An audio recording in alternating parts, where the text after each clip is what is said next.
श्री गुरुभ्यो नमः। पूज्याय राघवेन्द्राय सत्यधर्मरताय च भजतां कल्पवृक्षाय नमतां कामधेनवे। दुर्वादिध्वान्तरवये वैष्णवेन्दीवरेन्दवे श्रीराघवेन्द्र गुरवे नमोऽत्यन्तदयालवे। विद्यापीठविधातारं विद्यावारिधिचन्दिरं विद्यार्थिवत्सलं वन्दे महामहिमसद्गुरुं। श्री गुरुभ्यो नमः। सुधा वा पठनीया वसुधा वा पालनीया. This is a highly distinguished line about Nyaya Sudha, which is a commentary of Anuvyakhyana written by Jayatirtha Swamiji. The meaning is this way: one who studies Sudha will experience the pleasure of ruling a kingdom. Nyaya Sudha is a magnum opus on Tattva Siddhanta. Many scholars try to write commentaries to it. Parimala, one such, written by Raghavendra Tirtharu, is very much magnificent and accepted by everyone today. The lucidity in his works is remarkable.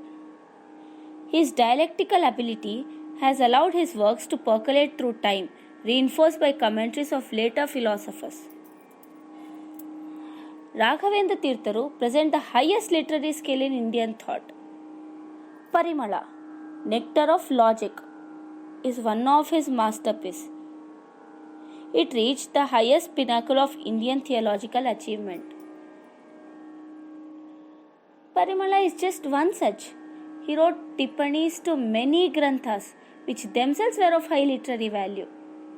Few of them include प्रमाण पद्धति टिप्पणी, वादावली टिप्पणी, तर्कतांडव टिप्पणी, तात्पर्य चंद्रिका टिप्पणी, and many more. He wrote commentaries to the works Tattvodhyota, Karmanirnaya Tika, Brahmasutra Bhashya Tika, and all. He undertook extensive tours under so many unfavorable conditions. He gained victory over several opponents, traveling to many places like Tanjavur, Dwaraka, Mathura, Sriranga, Rameshwaram, Madurai, Udupi, Malkhed, Tirupati, and many more.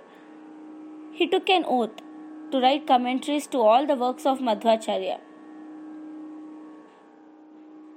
He composed Rigartha Manjari, a Vivriti to Rigbhashya.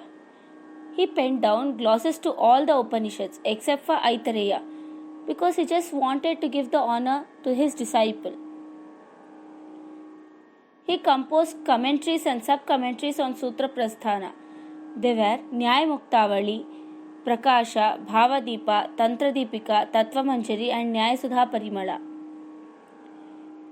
He also composed Vyakhyanas to few suktas like Purusha Sukta Vyakhyana, Amrini Sukta Vyakhyana, and Hiranyagarbha Sukta Vyakhyana.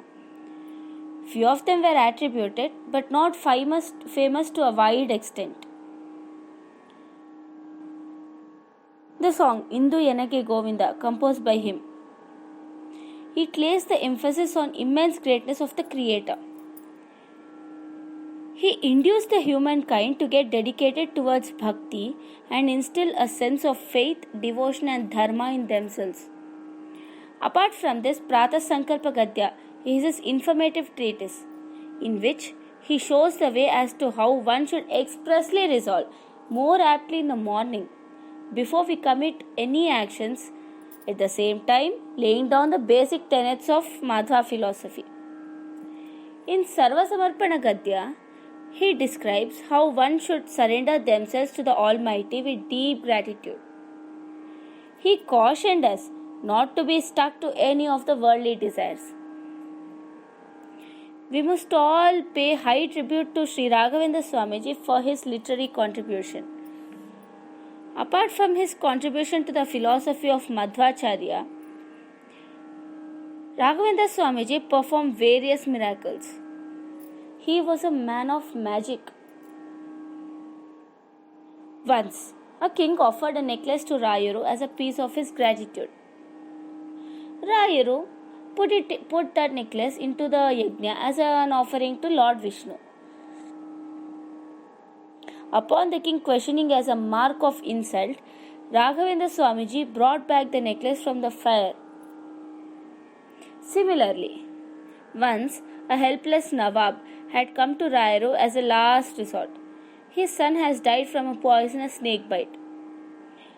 Rayaru simply sprinkled holy water on the body from his kamandalu and prayed to Lord Rama. To everyone's surprise, the boy woke up as though he was getting up from deep sleep. In another such instance, a group of people out of jealousy tried to humiliate Rayaru. They asked a man to act dead and pleaded Rayaru to bring back him to life.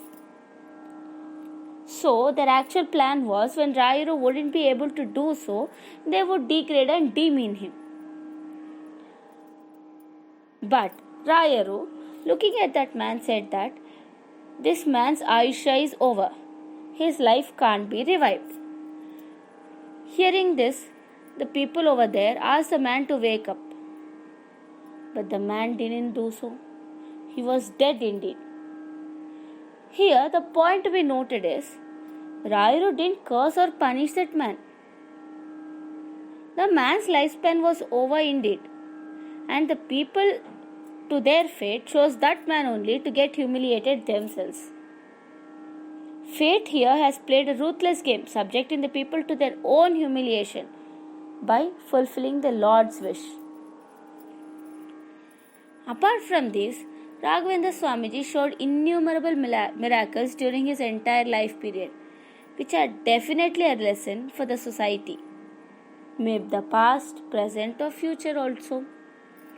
He blessed thousands of people suffering from some or other problems across the world, irrespective of their matha, caste, religion, creed, region, and even political barriers. He wished his Vrindavana to be constructed by the stone which is touched by Lord Sri Rama and Goddess Sita in Treta Yuga. His Vrindavan is situated in Mantralaya, a village on the banks of Tungabhadra river.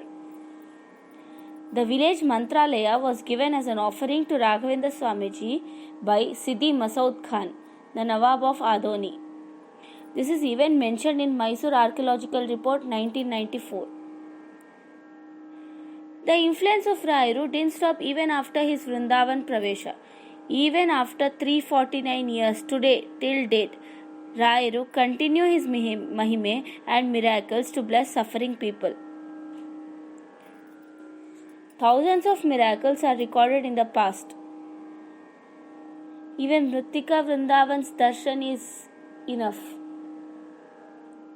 Today, on his Aradhana, let us chant Sri Raghavendra Namaha at least 108 times and chant Raghavendra Ashtaka, composed by Apparnacharya.